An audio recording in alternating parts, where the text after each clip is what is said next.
What up, Laker Nation? It's your boy DTLF back with another halftime report. As the Lakers started off extremely poorly, falling down double digits to the Pistons in the first quarter, only to come back really strong in that second quarter, man. Lonnie Walker caught a body and then hit the buzzer beater three. Man, I love this kid, Lonnie Walker. But he wasn't the only one that shined in that first half, man. Shout out to AD for waking up in that second quarter.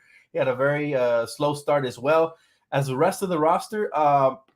Listen, coach might have found something here. If he actually starts using his size, I really, really, really like the bench production. 8 from Thomas Bryant. So very excited to have him back. I've been telling y'all about him. Wenyen Gabriel chipped in with 7 as well, and 8 from Kendrick Nunn. So return of the Nunn, guys. Shout out to those guys, man. The bench mob really stepped up, and I think we're onto something. Listen, yes, the defense is bad, but we played a lot better when we had our size out there. They were exploiting when we didn't have our size. But once we plugged in Thomas Bryant with Wenyen Gabriel, I like that lineup alongside Russell Westbrook as a playmaker. And then again, Kendrick Nunn came in off the bench and chipped in with 8 points. That was huge. So overall, man, the bench was nasty, and Thomas Bryant did not disappoint. Been telling y'all since we acquired him, I've been excited for him because he brings that energy, runs the floor, gives you all that extra production, similar to what Wenyen Gabriel gives. But I feel like Thomas Bryant gives it to you more consistently offensively. While Wenyen might give it to you equally as consistently defensively. So very excited, man. Lonnie is that dude. All right. Lonnie is that guy. Yes, he caught a body. The dunk over Jaden Ivey was nasty. It reminded me of when Derrick Rose dunked over Goran Dragic a couple years back when he was still in his prime with the Bulls. So, man, look, I'm excited. He said Dennis should have started over Bev. Well, Call of Duty Dennis, man, I don't like him as a starter. I prefer him as a bench player, but I do like that we're getting some more depth back and we're starting to look a little bit better. Again, this team was struggling when we started off small. I did like what Austin Reeves did in the starting lineup, though. He gave us a spark right off the top. Patrick Beverley is really struggling offensively. It's ugly to see him play offense. He had 1 point at the half. But Troy Brown Jr. continues to be such a blessing. Russ continues to be a beast off the bench. 6 points, 10 assists. Just phenomenal play. And then AD woke up there in that second quarter. So excited for that, man. This Laker team is starting to hopefully come together. We need to see a second half of the same intensity we ended with, because honestly, we have one of those lapses in the third quarters. I'm going to be ticked off. All right. He said, good energy by TB and playmaking by Russ. Bring the D Lakers. Let's go. Appreciate you, Will. Thanks for super chat. Yes. Thomas Bryant was phenomenal, man, and I really think we're going to have a nice little bench once everybody gets healthy because, again, LeBron's not even in this game, but this is the closest we have looked to health in a while. Remember, we still haven't seen Cole Swider with the Lakers this season, and Max Christie is out with COVID symptoms, right? So overall, man, but you got to be encouraged by the fact that the Lakers did not give up, and when the bench came in, they took off. When we used our size, when Coach Ham finally said, enough of the small ball BS, let's utilize our size. Thomas Bryant, Wenyen Gabriel out there, we started taking off defensively and offensively. So I think that is a major key for the Lakers this year to use the size we have. We have some size. Love Russ as a six man. You know what, Tasia? Me too. He's been phenomenal each and every single game. He really hasn't had a bad game that I could point out ever since he started coming off the bench. So I think Russ off the bench is the key for sure. And Nunn actually played well. Yes, he did. Kendrick Nunn played well, man. Love what I'm seeing. He said, Thomas Bryant looking good, Dan. Yes, sir. This is why I always wanted him to start, but I don't mind if he gets heavy minutes off the bench because he will provide that spark. And this is exactly why I was excited when we acquired him, because he's that type of player. He's just starting to look way better. I will say this, though. Defensively, we have to tighten up. You cannot give up 64 points in one half to the, Cade-less Detroit Pistons. You just can't. All right? Now, I get it. They got a lot of young talent. I'm a big fan of the young talent. Jaden Ivey, obviously. Guys like Sadiq Bey. Bojan Bogdanovic is a very good veteran there for them as well. But my boy says Skywalker. Yes, Lonnie Walker, man. He's taking names this season. He's out here playing like a borderline, like an all-star. I love what he's done. I know still early. Don't want to jump any sort of guns or anything like that. But, he's been one of my favorite acquisitions this season for sure. I love what Lonnie Walker has done. But I'm not surprised. Told you guys he was a hooper since he was in Miami when he played for college, when he had that different hairstyle, man, that everybody used to talk about. So I'm glad it's translating to the Lakers. And again, you have to give credit to Darvin Ham because he's maximizing the talent that he has. You see Thomas Bryant running freely. You see Russ now off the bench playing his own game. You see Lonnie Walker having a career year. Like, that's a lot of it goes, kudos to the coaching staff and the system that he's implementing them. That's allowing them to play freely and play to the strengths of their game. This is why Dennis Schroeder wanted to come back here and see if it pays off for him as well. Y tu mamá también, appreciate you, bro. He said Thomas Bryant is not as skilled as Miles Turner, but he fills in some of those holes. Similar player, I'll take it. Facts. I agree with that take 100%.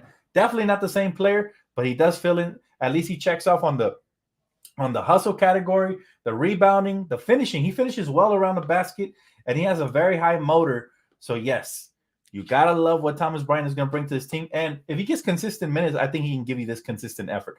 Now, he's not always going to have a great offensive game like he had in that first half. But one thing he's always going to give you is that high energy that, you saw them dapping up. It was super exciting, man. I wanted to chest bump somebody when Russ and Thomas and Wenyen Gabriel running the floor, doing some things there for us, leading the charge. And we end up with the lead at the end of the half, even though we trailed by double digits. So that shows you that energy is infectious. And when this team, starts playing with that energy, they're going to light up, like a flame. And so we need that energy to come in early, hopefully. And, when we get LeBron James back, we'll see how the starting lineup and bench looks. But I prefer that some of that size in the starting unit. But I told you guys since preseason, I prefer Thomas Bryant over Damian Jones. Do you guys believe me now? Do you guys see the potential? And again, he won't always have amazing scoring halves like these, but he is capable of going off in spurts. So that's what I like about him. Did you hear the commentator say brain surgery? I did, man. It's hilarious, bro. Hilarious. He said the second unit looks tough. It does. And I think coach is onto something. I definitely like what I saw from the two big when he played Thomas Bryant and Wenyen Gabriel. I was like, yes. And they only played 8 minutes, and they had 8 points each, right? And a couple rebounds. So I'm sorry, 8 and 7. So, I mean, they definitely made an impact in their short stint. We need to see more of that. Patrick Beverley is not a starter. I agree with you guys. But I would also disagree about starting Dennis Schroeder, because even though Dennis Schroeder is skilled, he's much better off the bench, in my opinion. Although his defense is solid for the starter role, his offense is very shaky and very inconsistent, and he's, prone to turn the ball over as well. Now, maybe once he gets comfortable, maybe under Darvin Ham system, he'll look better, and eventually he'll earn that starting spot. But I think Lonnie Walker at the point with when LeBron James comes back, and you just move everybody else to the bench, right? That just, at least that's what that's what I would do there. Mr. Beast, appreciate you, bro. He said 2 points. He said none went to the G League, and it paid off, and all Lakers scored, even Pat Bev. You know what? Those are 2 good points for sure.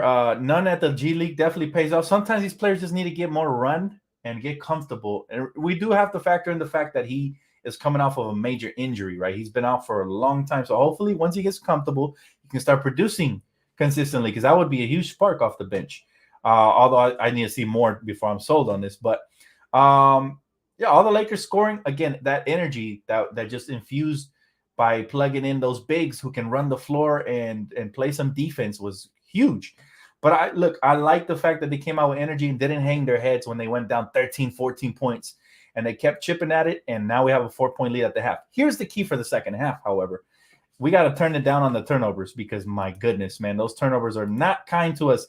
They lead to transition buckets, and when you're playing a team like this, they will capitalize on that. We had 8 turnovers. That's too many. Remember, my goal is 14 or less. If we have 8 in the second half, we will eclipse my goal. So I don't want that to happen. So let's turn it down a little bit, and let's continue to take care of the basketball and finish around the basket. We missed a lot of bunnies too, man. Especially AD. I want to see him dunk those in the second half. He said Troy Brown Jr. is clutch. Love what he's done. Again, another player that really hasn't had a bad game, whether it's defense or scoring or both. He's been phenomenal for us, and you got to love it.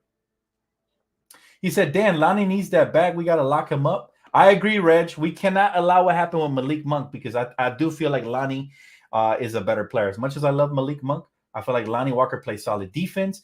He's a two-way potential star in this league if he continues to develop, if he continues to trend upwards. It's still early.